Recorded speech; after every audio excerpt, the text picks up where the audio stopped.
A very good evening to all our viewers, and welcome to this week's edition of the of the agenda. Sorry, my name is Tewanje Belayo Enka. This is the last edition of the year, and we are trying to bounce out on a high note. Hence, tonight's panel. I'm joined by the legend himself, Max Hamata. He is editor-in-chief of Confidente newspaper. And also the chief editor of that newspaper, as well as Shinovene Immanuel. He is head of investigations at the Namibian. Gentlemen, thank you for making time. I'm truly honored to have you here. Thank you for the invite. Yeah, Shino, thank you for coming. Sure. Yeah. So, gentlemen, let's start with you, Max. You're an industry veteran. You've been around for probably more than 30 years now in this space. Yes. And I don't think, that is just my opinion, I don't think you must have seen anything like this year in terms of just the kind of work that we do, how it got affected in this year. How would you summarize 2021? I would say that 2021, from a journalism perspective, has been a challenging year due to the ravaging implications of COVID-19 and the effect that it has had on the structures within which the media operates. Mm-hmm. So journalism has been adversely affected at all levels: news sourcing, production, distribution, and printing. Mm-hmm. In the same vein, journalism or news work has shown some level of resilience that it can survive harsh conditions to some extent. So this has been a very tough year for journalism. Yeah. Yes. Yeah, indeed. Shinovene, how did you see it yourself? For me, I see it, I would probably summarize it in three legs. It was the good, the bad, and the ugly. Yeah. The ugly because news organization had to struggle to even just pay salaries, and especially the smaller ones or those that are not well equipped financially. The bad is sometimes that also means reporters or journalists, because of COVID and other financial reasons, probably won't even get. Already there have been complaints of poorly paid journalists. And the good really is, I think we have seen good reporting, even during a pandemic, where we have seen good reporting on sports, like the Glory, just when we had the third wave and people just needed that encouragement. So I thought we did good reporting around that, on people going even to the village of the sports style of the Olympics, for instance. So it was the good and the bad. Yeah, indeed.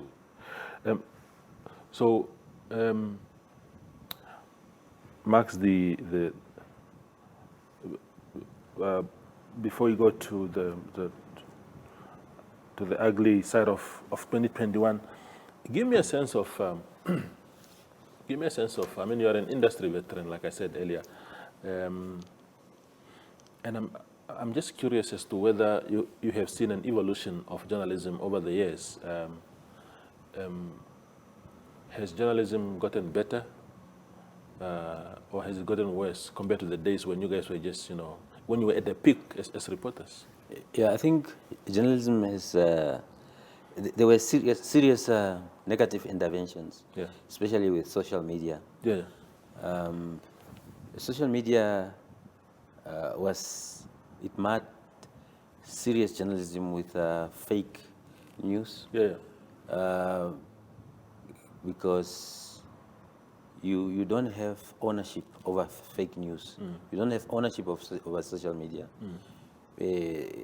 Social media was used to tarnish innocent people because someone would just throw out something ugly about someone, to satisfy their hate speech. So on that level, really, it ruined our reputation as, especially investigative journalism, because our readers, our consumers, were presented with difficulties to distinguish between truth and fake news. Yeah. Shino, you've been around for many years. I saw you. I saw you coming up. I saw you reaching the very amazing level that you operate from now. How do you compare you? I think the first time I met you, you were just a very ambitious intern at Nampa. Yeah. I don't know whether it was 2010. So you've practically been in the industry for about 11 years now. How has you seen the evolution of the industry as you negotiated your way to the top yourself? I think it has been tough, but throughout, I think I always say I've been thankful for the editors that I've worked with, the colleagues I've worked with, even Max and you often helped me along the way. But I think the most important takeaway we'll probably take from my journey throughout journalism is that I think investigative journalism has improved. I remember when we started, studies and commentators will complain that there is not enough investigative journalism. I think now we have it in abundance, so much that I think probably every week you have a good story. And I think that's really something proud we should celebrate, I think. Yeah. It's interesting that you're mentioning investigative journalism. What impact has this kind of journalism had on society? I'm asking this because I remember when you wrote extensively about the controversial appointment of James Atwikulipi as chairperson of Fishco at the time. You know, you wrote a series of articles and people saying, but you know, James is a cousin to Fiti, and Fiti is a son-in-law of the minister, and nobody seemed to have taken it serious. And a lot of things then happened since then. So I'm wondering what the impact of journalism, whether investigative or not, is when you can put out facts like that and things just continue to be the way they are. Yeah, I think generally our journalism, I think as he will probably explain, it's probably not once off, it's continuously and relentlessly. Often you don't get the results that you want, often we just give out the information.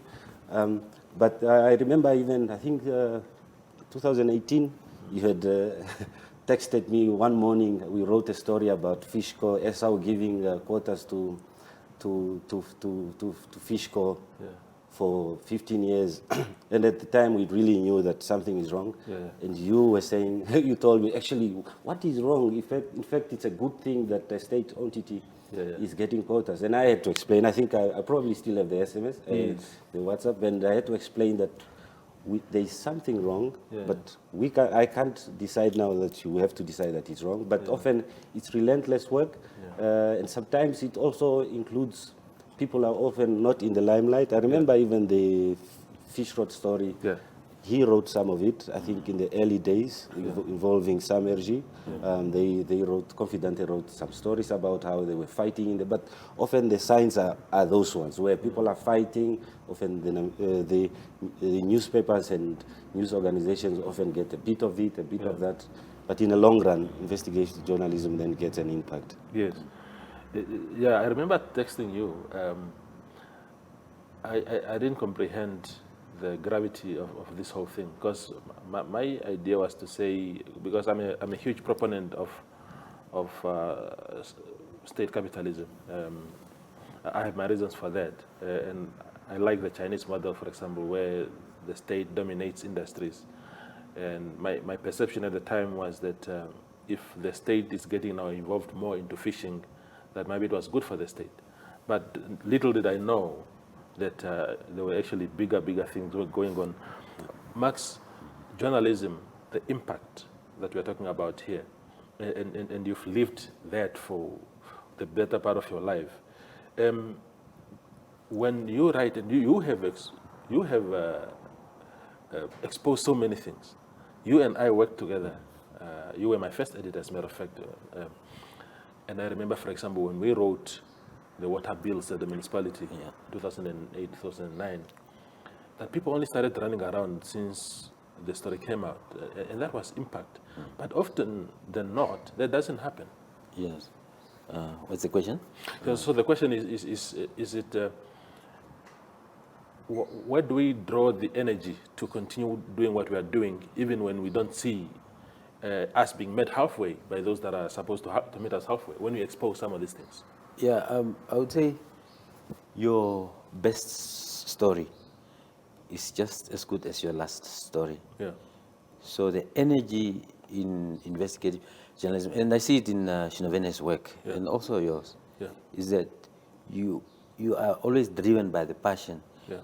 I think, you must remember, like I always told you, that we are public servants. We are not above the laws. We are not above anybody else. Yeah.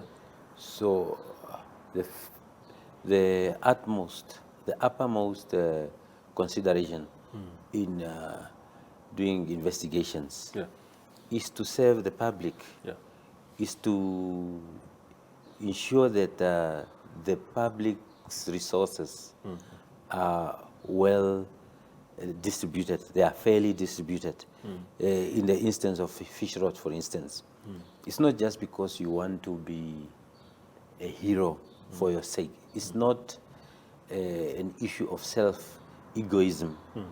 It is to ensure that those resources that have been plundered by greedy politicians would be redirected to serious needs of society, such as university. You've got students that want to further, brilliant kids that want to further their studies, but they can't because the resources have been gobbled up by greedy politicians. So I would say there is really a balancing interest. You are basically working hard to protect the public from thuggerism, economic thuggerism. Yes. Sure. Before we go for a quick break, Shinovene, do you think that, of course, we've been dominating the African charts as far as press freedom is concerned, and that is based on how the environment is and so forth. Do you think in the course of this year we've done enough to retain our ranking? Yeah, I think we have done well considering the circumstances we have been through. One of the things that I always had issues with is the restrictions that were placed especially during the third wave and the second wave. For instance, State House will use excuses of COVID as an excuse to only to give out information to state-owned entities, for instance. We felt it's not a huge dent, but it's really a problem where you have people who are supposed to give out information are selectively issuing to who they please. So on that, I think we have failed. I'm glad it has changed. It has improved a bit. And I personally think the press secretary has also improved a bit compared to last year, where he was really doing things that are just contrary to what the norms are for a good media environment. So I think including locking the State House WhatsApp group. Including obviously trying to keep the order there. But I think generally Namibia, I always say compared to other countries who have it bad, who go through much more worse situation where journalists are killed, where journalists are threatened, and I'm talking about physical intimidation. I think we still have that. And I think partly we also have that because of the president, who really has ensured that the media continues to get the freedom it deserves. Plus, I think, I know for sure that he was not impressed with his press secretary when he was trying to tighten the rules. I think it came out public at some point where he really went on, showed his dissatisfaction about some of those COVID press conferences. So I think that's one of the really good things about the president. So I think we have not probably gone better compared. I mean, I'm sure we'll later talk about the access to information law, yes. Which is probably the one of the key components that will not only set us apart from Africa, but around the world. Yes. I will pose the same question to Max after the break. We'll return shortly.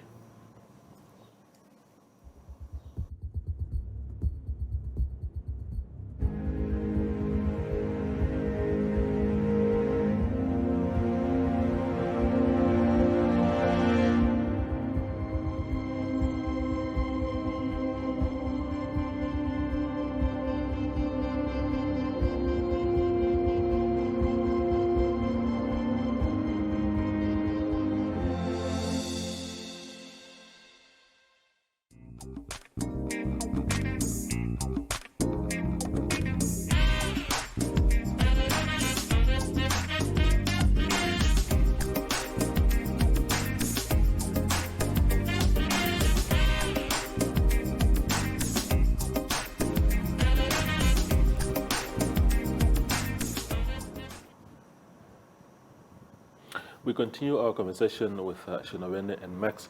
Max, what is it that you think we've done this year that could make us retain our position as Africa's #1 press freedom environment or otherwise? Yeah, I think we have done quite substantially enough, right from the top, right from the top political executive. Yes. With President Hage Geingob and the way he treated the press, I think there was a lot of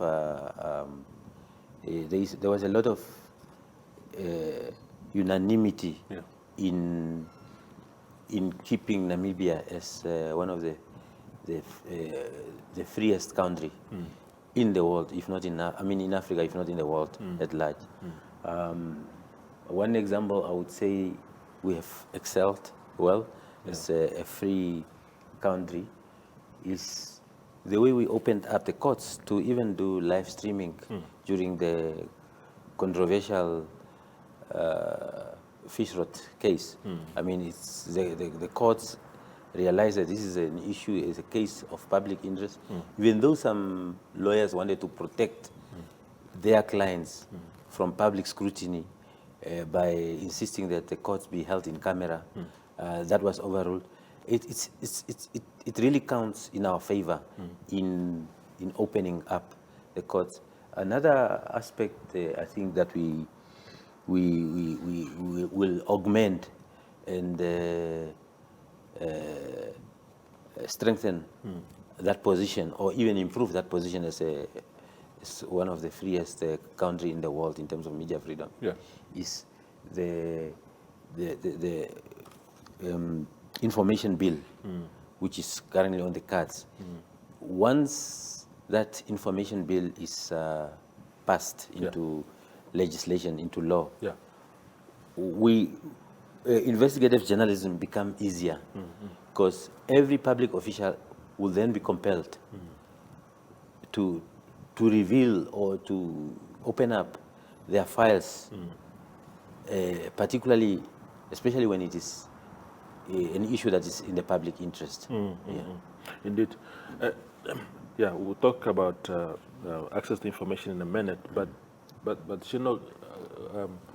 give me a sense of what you think is the reason why we are #1 in Africa, but globally we are still far. Not too bad for a country of our size, in fairness, but if you are #1 in Africa, you ought to be maybe in the top 10 in the world. We are at, I think, at number 29 or 26, somewhere there. Meaning that while you are #1 in Africa, you could be maybe 7th in Europe, for example. what is it? What are the loose ends that we need to tie in order now to start improving our global ranking? Yeah, I haven't really looked at the exact probably reasons on what Namibia needs to work on, but I'm sure there are just few, but including the access to information law. But I think it also has to do with other smaller details. And that includes media plurality. Plurality. In that sense, I mean, we're talking about how diverse the media fraternity is and who controls the media, and that allows for better perspective, better reporting on issues. That, for instance, I always say, for graduates who are graduating now, who are, I mean, who are just coming from university, I always say, don't just pin your hope on getting into an existing organization. You could even start your own. I think Max has proven that you can start on your own and fly on your own. I think we need more of that, because the more you have that, the more voices you have, the more the young people are likely to start their own thing and run it and have. And there have been instances where we have had those voices. I think in the entertainment industry we have such cases. But I think mostly plurality in the media landscape will help that, because I think at the moment it's too rigid. Obviously we have probably few media organizations. I don't think we have enough. But I don't think we should have more than what we already have. I think if we have compact, really good journalism, I think that will help us improve our rankings.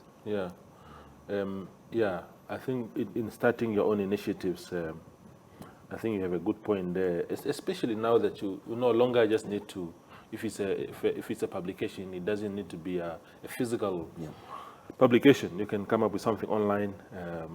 Some people, I know that in countries like Zambia, it's very common to find very popular publication, but it's just a Facebook-based platform, for example. Is that your thoughts too? I think it also hinges on the culture of reading. Yes. Political consciousness. The need to be aware of your environment. Our readers, you need to have a reading culture. You need to have an educated culture. By education, I don't mean just by virtue of going to university that you are educated, but you need to be interested in the political environment that determines our human polity, rather. You need to understand why I'm picking up a newspaper. Do I just pick up a newspaper for the sake of sensationalism, or do I pick up the newspaper because I need to know to understand how my taxes have been spent?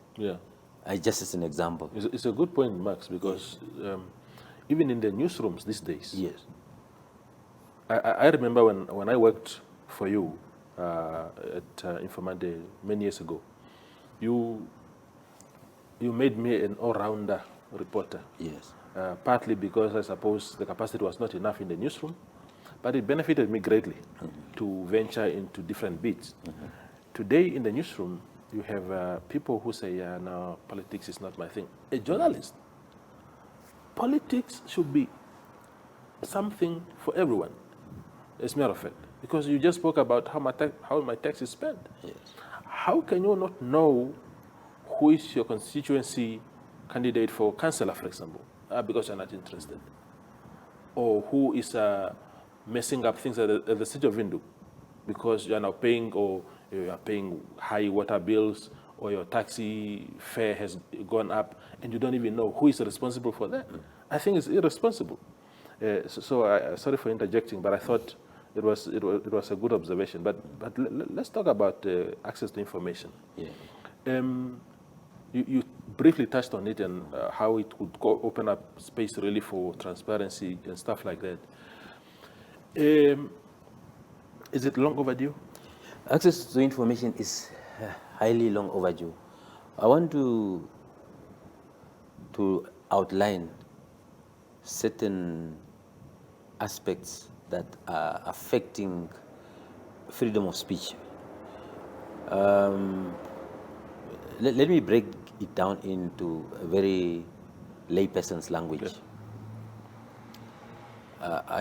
I am in charge of a big petroleum company, as an example. And I'm using very crooked ways to advance my economic interest. Let me say, for instance, I use public resources to advance my own economic interests. Shinovene comes, he uncovers these crooked ways. Yeah. He publishes, he decides to publish the story. I am in a position of economic power to prevent him from publishing the story. Whether it is true or not, Yes. I'm still at an advantaged, economic advantaged position over this journalist who is doing his effort to try and protect public resources. The next moment, this case goes to court. I'm suing Shinovene because he has actually exposed my crooked dealings. I have resources to pay for all the best lawyers in the world. Shinovene is just a poor journalist. The Namibian comes in there also. You know that especially after the pandemic, every newspaper was crippled financially. Yes. They try to get a lawyer, but not as good as my yours. lawyers. The court does not consider the circumstances under which Shinovene was was struggling to do his investigation. Because there is no law that compels me as an economic tycoon to reveal information that is in the public interest. And those are the circumstances, the difficult circumstances that journalists work under which journalists work. So there is nothing that protects journalists really at the moment, in the absence of the access to information law. There is, and the courts don't really consider these things. Yeah. They just look at circumstantial evidence and who brings. They don't look at the reality of the. And we have experienced it. And these are the threats to press freedom. Yes. These are the real threats to press freedom. It's not official closure of newspapers. These are the kind of things that are taking us backward as a freest, pluralistic media. Indeed. Thanks, Max, for that. Shinovene, as someone whose primary job right now is investigations, what do you think this law what impact would it have on your work? Maybe a positive impact? Yeah, yeah. I think one of the things that before I go to that question, one thing that I think because we have been asking for that law for years now. It has been going back and forth, and I think initially it was tainted when Sagi Shangala was involved. He literally watered it down. But I thought we could still, the only chance, and that's probably in the 10 years or so, in 15, the only chance we have to pass that law is now through the current president, because previous presidents never even made an effort to promise that. And I think it will be a missed opportunity if that law doesn't come through. It has been on his agenda for the past 7 years now. And as a person, I know him as a Democrat. You know, I write about him and all these things, but I know him as those are some principles that I'm sure you want to go to be known for pushing through something that really have a legacy on access to information. Yeah. And the answer to that, to the first question was, how does it affect our work? I'll give you two answers. One of it is that I think it helps us avoid mistakes so much that often, at the moment, the lack of the law makes our job absolutely difficult. It is fine. I mean, we don't expect to do easy things, but often it allows us to, instead of working on a story 10 months, a year, maybe we'll do it 4 months, because you get information that a certain businessman has done A, B, C, and D. Yeah. You go request for information, you later find actually it's not him. Then you move on to the next story, or you then focus your story on factual stuff. At the moment, sometimes we rely on sources for things that should be public. So I think it will also improve the quality of our work, reduce errors, and also empower people, and that's so key. I think, and that's my answer to the second leg to this, is because I think the debate around access to information is mostly about journalism. Yes. I think we're missing the point totally. It's journalists. It's for everyone. Yeah, journalists will benefit from it, but I think a society that is well informed, a society that at the constituency level they know that I can go to the regional council and ask them how many tenders are coming up, or how many schools are going to be built, so that they can look for opportunities. I think that is a much more better society we will have if the society knows that in the next 3 years these are the things we will do for you. When election comes, you can always go back and say, this is what were your promises? Give me that information. So I think the narrative around information, the access to information, should be around an informed society. Yeah. Once a society is informed about anything that has to do with them, either professionally, because I know, for instance, for us, it's easy to get information. It's easier to get information from the ministry. Yeah. Even younger people who just want opportunities, they won't get them. But I, for instance, can ask the ministry and ask them and give them a deadline. Yes. To say, please give us information by this time. They will answer on most of the time. But a general citizen, it's so difficult. Yes. Yeah. I just want to add to that, to what Shinovene is saying. When you have an uninformed society, they are prone to make wrong decisions. Yes. You are going to vote for a politician that is very well known for abusing women, for instance.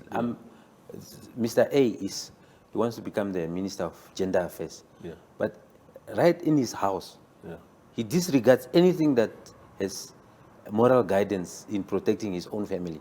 But yet this guy, how do you expect this guy to go and protect and be a vanguard of gender issues when he cannot just respect his small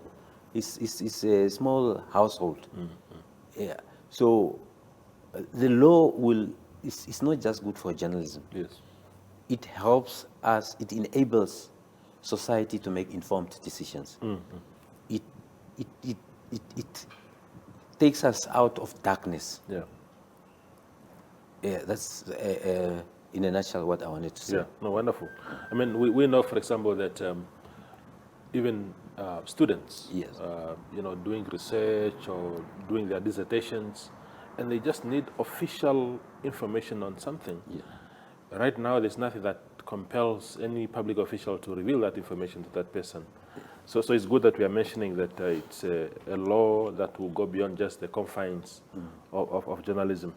We go for a quick break and then return for the last stretch of the show. Okay.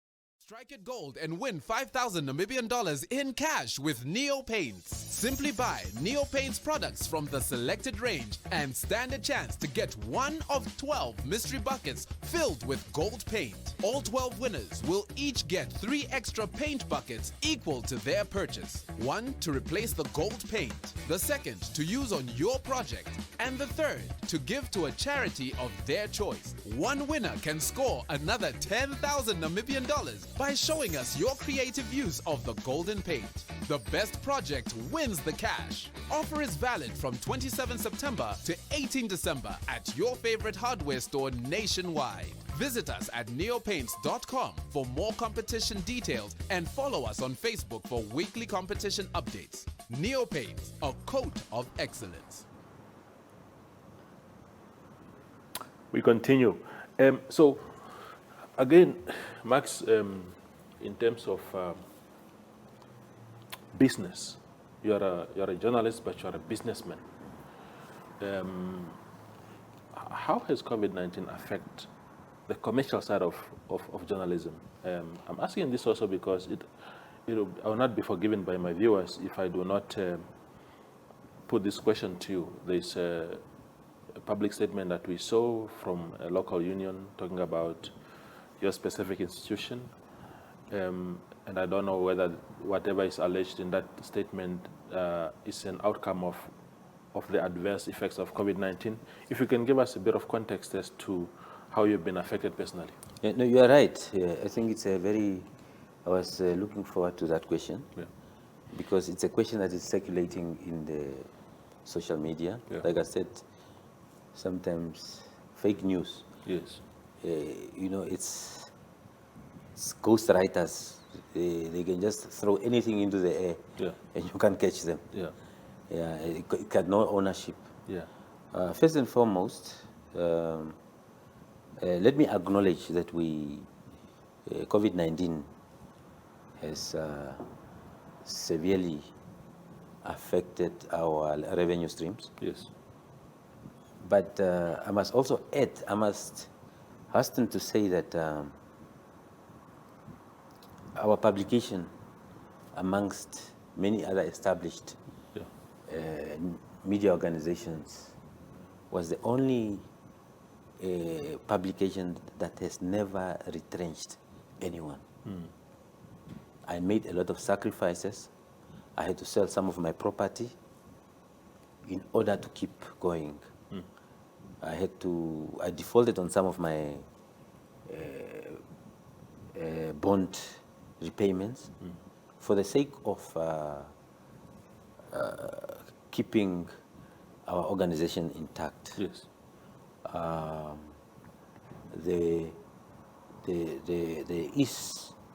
It is true that for the first time this month there was a delay in salary payments, Yes. and it is the first time. It is the first time that it happened. The media statement that was made, signed by Mr. Sakeus Ikela, I don't know him. He calls me arrogant, he says. But anyway, that is minute. It claims that I've been xenophobic. Apparently, I've been harassing foreign employees. Yeah. I have it on text anyway. I asked my journalists, especially one of my best editors that I've ever had, Mr. Hilary Mare, and also other. I only have 3 colleagues from that are foreign. They are wondering. I don't know where it comes from. Yeah. I can't speak for them. They are going to make their own statement because they believe that I've made serious sacrifices during the pandemic, especially when other people were being retrenched. So I don't know where that comes from, but I will acknowledge that the salary is the first time that we had salary delays for more than, I think, 10 days. And there was communication with my staff members. We communicated that we are experiencing challenges, and this one is particularly not to be blamed on COVID. It's because my financial team that collects our debts, our income, was sleeping on their toes. Yeah. They are only realizing that people were going on leave in December, and most companies were closing, had closed by the time they were about to collect their money. I don't even want to think that this source of information is credible at all, because we have, it has never brought to my attention anyway. As you can see that it was a single-sourced statement. If you are saying that you are speaking on behalf of a union, then you must be brave enough to come and talk to me. If I show you an attitude of arrogance to say that I don't want to talk to a union, then you can call me arrogant. But I am not really bothered about this labeling and name calling, but all I will put it on record that I have a very good relationship with my workers, and really, I am not bothered by that fake news. Sure. Yes. Sure. No, thank you, Max, for really elaborating on that issue. I think it's important.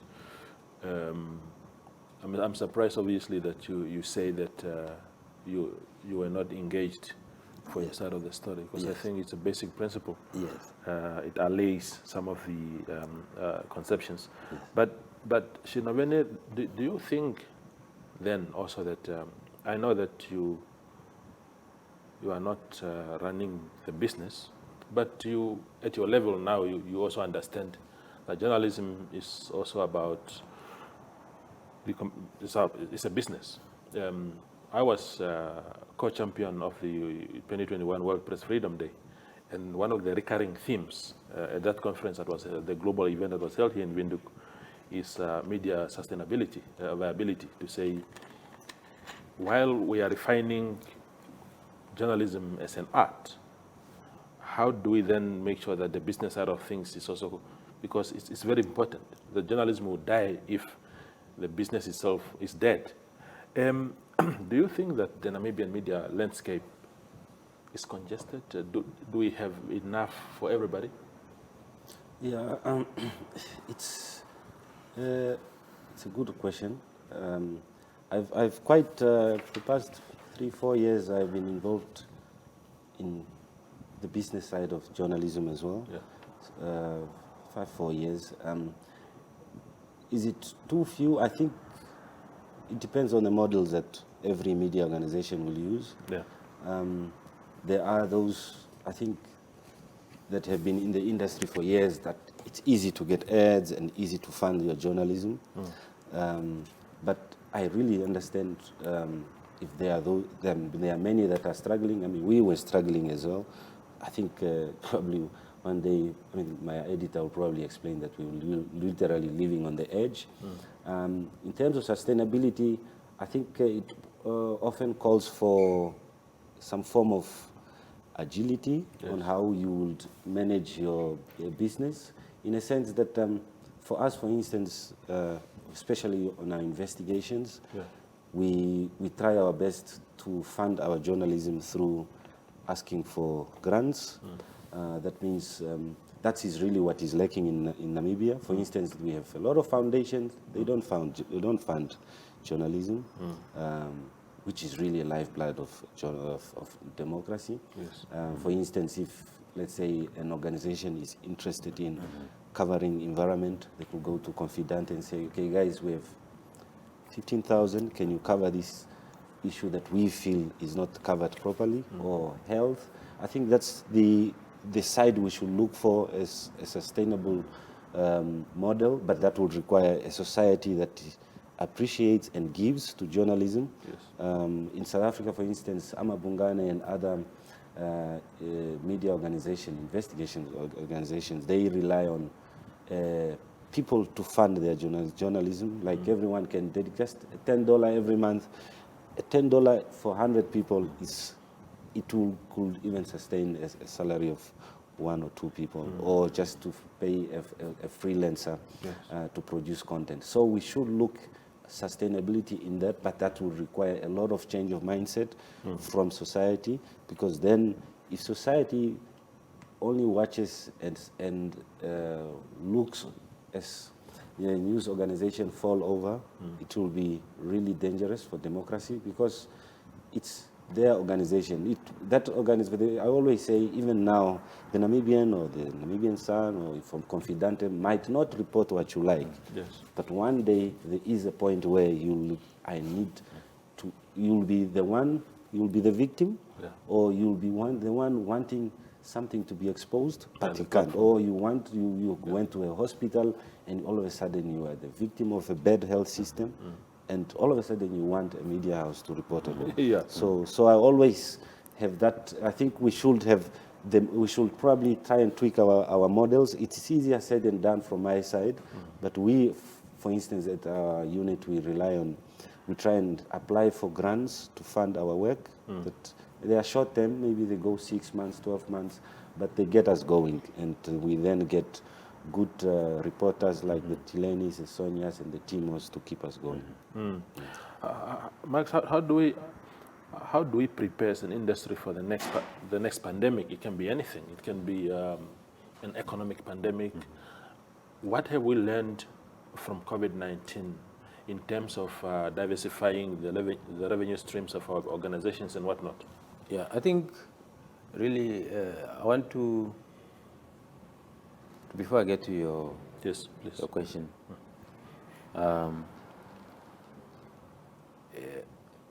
my colleague here has actually mentioned a very valid point. Yeah. And it's such a sad state that donor funding has tilted away from freedom of speech, which is the cornerstone of our democracy. They are funding other activities. They will be funding projects. Let's say GIZ will be funding some projects to goats to help a society friendly, or those material projects which have no serious bearing on strengthening our democracy. And that's really sad.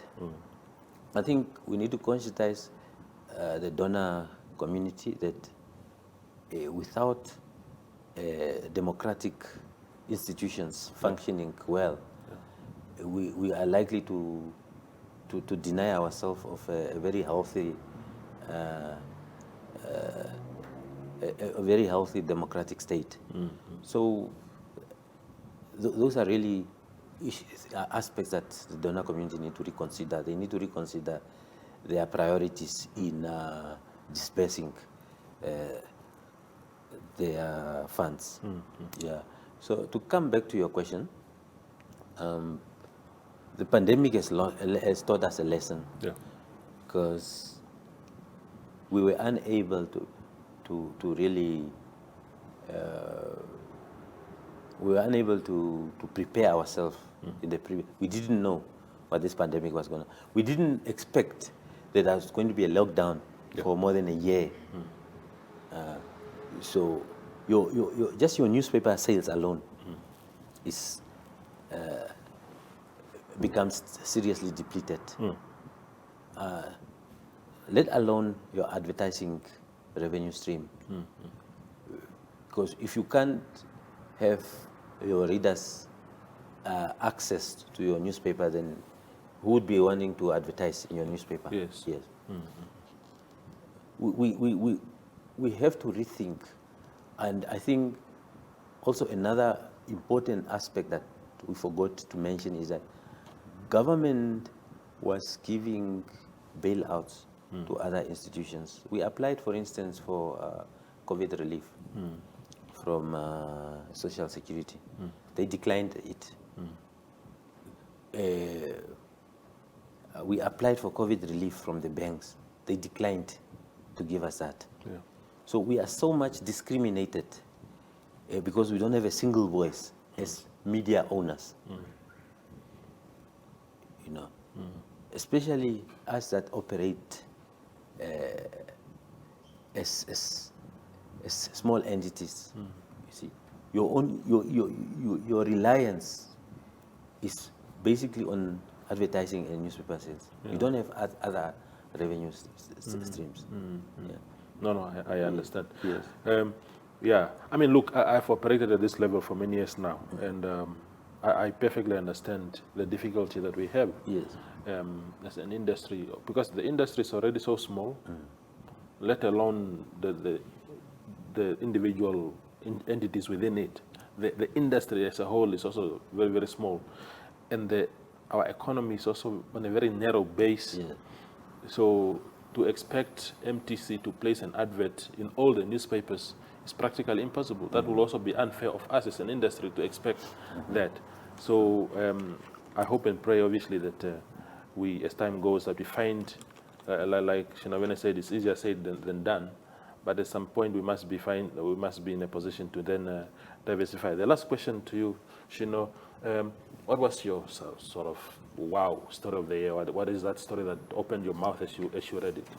I'll give mine also later. I'll give mine last. Okay, that's a tough one because I guess because I'm always in the background, especially now doing the editing and everything. I can't, I think it's because we've done really good work. I think, but maybe it's because I am involved, and then the next morning we move on. We literally, you are as good as your last story, kind of thing. So but one story that really had an impact is probably it's probably COVID related. I think most of our media industry from January until July, August, we really nobody will really be interested in corruption stuff. People they want to know, are they leaving the next morning, and is the health system good? And I think one of the stories that I think just woke me up at some point when we were doing that story is around, it's the fact, we wrote a story around the fact that the Ministry of Health was basically sacrificing people from ICU because there were just not enough beds. And I think that really, it felt like these mistakes we could have avoided, but and that was at the peak of the third wave around July. And you could just imagine people who literally, they have a chance to leave, but because they need to give a chance to another person, they have to be moved. I think that was crazy. chilling. Yeah, I remember. I think it was really chilling stuff. It was so scary. Yeah. That people were running around at night with their beloved ones in their cars, looking from one hospital to another for oxygen supply or for a bed. Yeah, bed. Yeah. For a hospital not to have a bed for your sick person, it's just very, very scary. Yeah. So I understand. So that was the actual story. But I think there is this. I'll often say the person of the year. Every year I'll think, who was really a good person of the year? I think at the moment, if I wake up, I'll say the frontline workers. Yeah. I think they're my heroes of the year. Yeah. They do amazing job that we at the moment we probably didn't appreciate them more. Those who went through COVID, they will probably even appreciate them further. Yeah. But the hard work that they put in throughout the last 2 years, it's amazing, and they just deserve the applause. Indeed. Your story of the year, Max? It's so difficult to really distinguish our story of the year because, as I've stated earlier, your best story is just as good as your last story. But something that reflects to my mind is a woe story is we did the story on, it was a sports story, I think, when we looked at the salaries that were paid to boxers. And then, especially international promoters were basically milking the boxers severely. We discovered that some boxers even earn as much as 300 Namibian dollars.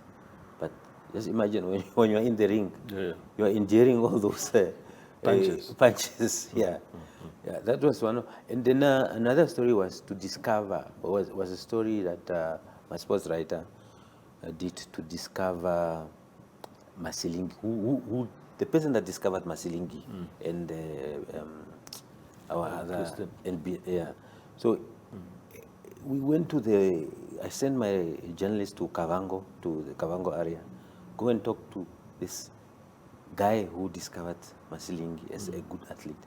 And for me, that was really, it's a story that connects and helps you understand what made her shine, because she's now a national hero. She's a national hero for me.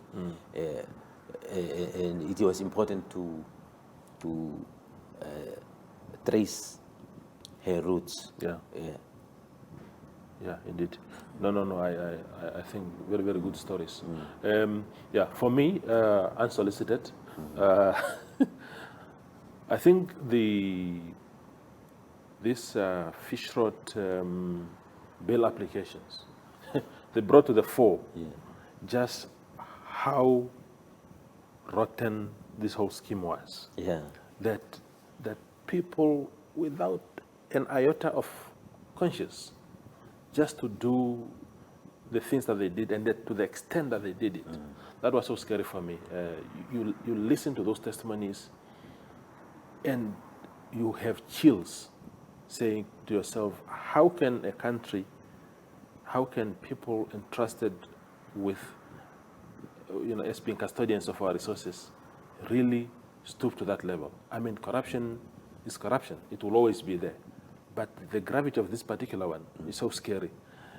So I thought opening up and having people cross-examined brought to the fore so much that we thought we knew, but we didn't.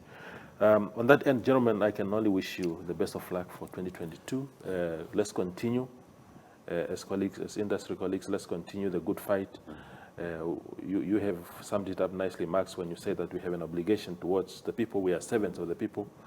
May we find that strength and the necessary resources to push in that line. Thank you. Same as to you, my dear friend Shinovene.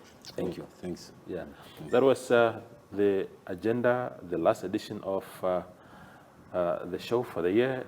We'll be back on the, I think, 12th, Sunday the 12th of January, if I got my days correct. Thank you for watching and for having been with us throughout 2021. Thank you. Thank you very much.